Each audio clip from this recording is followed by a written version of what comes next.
I, Ben Traugott, am a straight, white, non-religious, 14-year-old boy with dirty blonde hair, blue eyes, big ears, who is short for his age. That's an odd way to start a speech. But those are the labels that society places on me. Okay, now I know what you're thinking.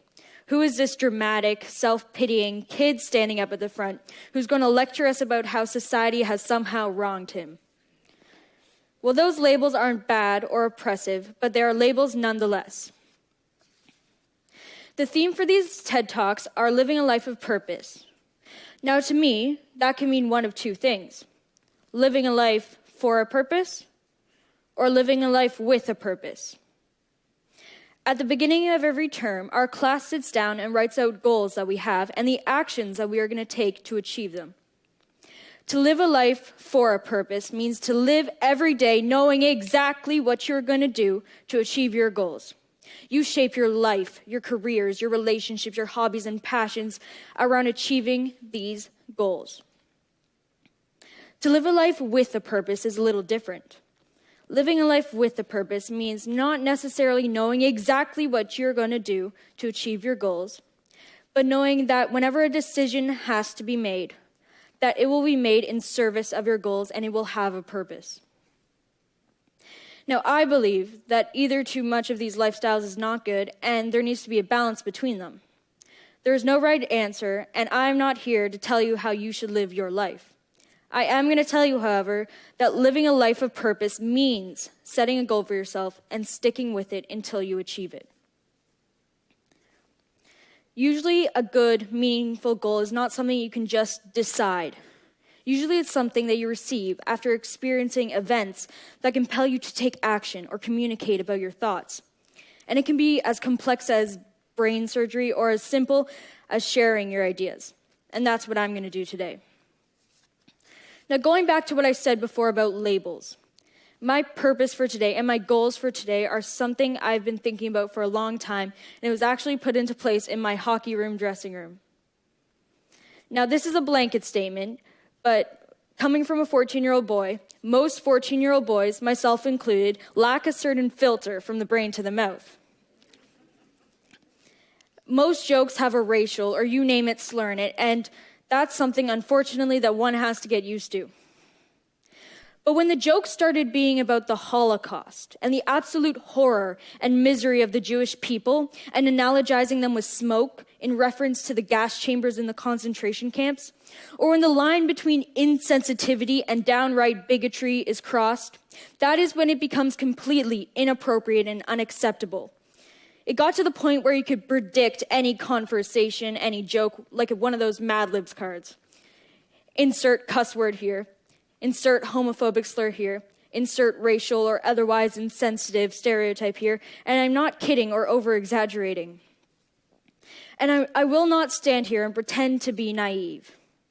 I know that it is not just happening here. It is happening everywhere. And it is happening because of labels. And right now, my purpose is to share and advocate for my thoughts about labels. When I talk about labels, I'm talking about social labels. Social labels are more of a metaphor and used as a method of distinction between one person and the next. They sound fine when simply spoken. Calling someone white or calling someone black isn't going to cause them to cringe and break down in despair.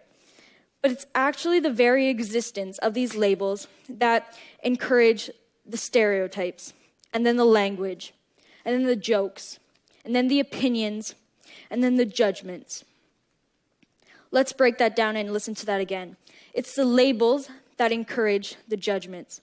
If you are going to take anything away from this talk, it's that, and believe me when I say it, it is the very labels that we create that are the sources of all judgment. Let's think about that for a second. The only reason we have abstracts like racism, sexism, homophobia is because we created this technique of differentiating two already obviously different people. Yet we still felt that we needed some sort of word of confirmation to say, yes, that man's skin is black, or yes, she is attracted to women. After being compelled by my experiences, we started a project in art class where we made zines. Who knows what a zine is? Well, zines are these, or short for magazines, are these little booklets that you make with collages of pictures, words, and drawings to share humor, thoughts, or otherwise profound or comedic messages. And I thought this was the perfect way to share my thoughts about social labels. And in response to my zine, one of my teachers sent me a video of a crowded street on Valentine's Day. In the street, there was a huge display set up that was an x-ray screen with two skeletons. They were kissing, hugging, and dancing, and they were basically the same, except for maybe their size and height. And many of the onlookers were confused by this. What was the point? Until the skeletons stepped out from behind the screen, revealing two women in a relationship. This continued to happen with people of varying genders, races, religions, ages, and the point was clear. After every couple, a message was shown, including, love has no color, love has no age, love has no disability, love has no religion, and love has no gender.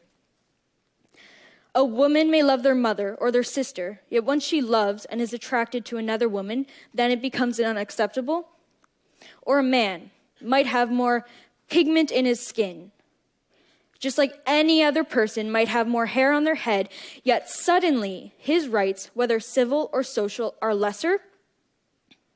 And I know there are laws in many countries all over the world and there is equality, but there is still some sort of oppression and stigma around being different.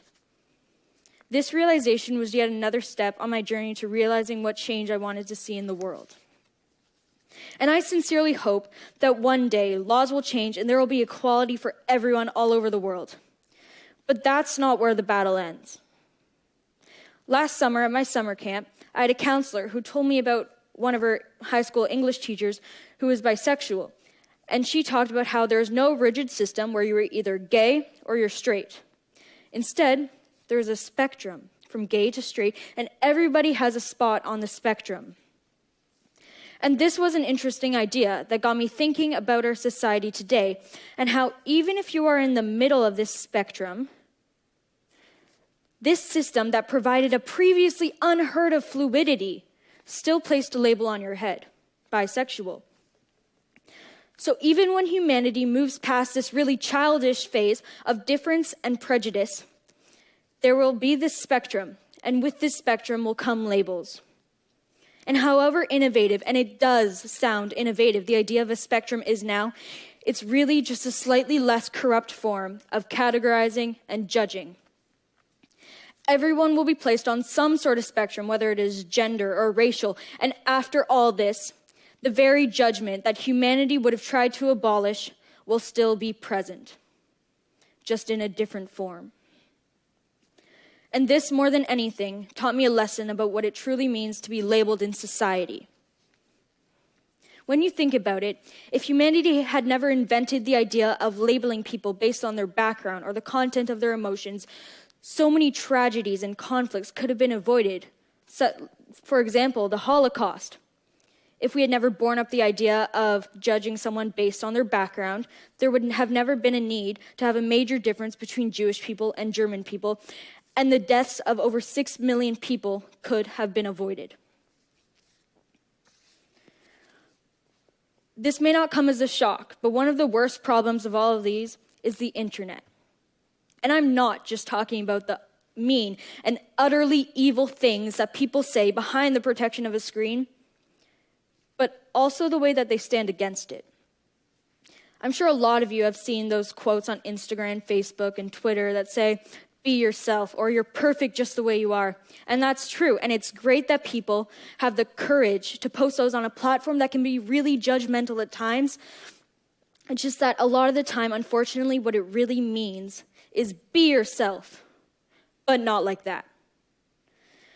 What I mean by this is even in a society like Canada's, where everybody is equal and everybody is free to love who they love, there's still this constant pressure to conform to this box of normality.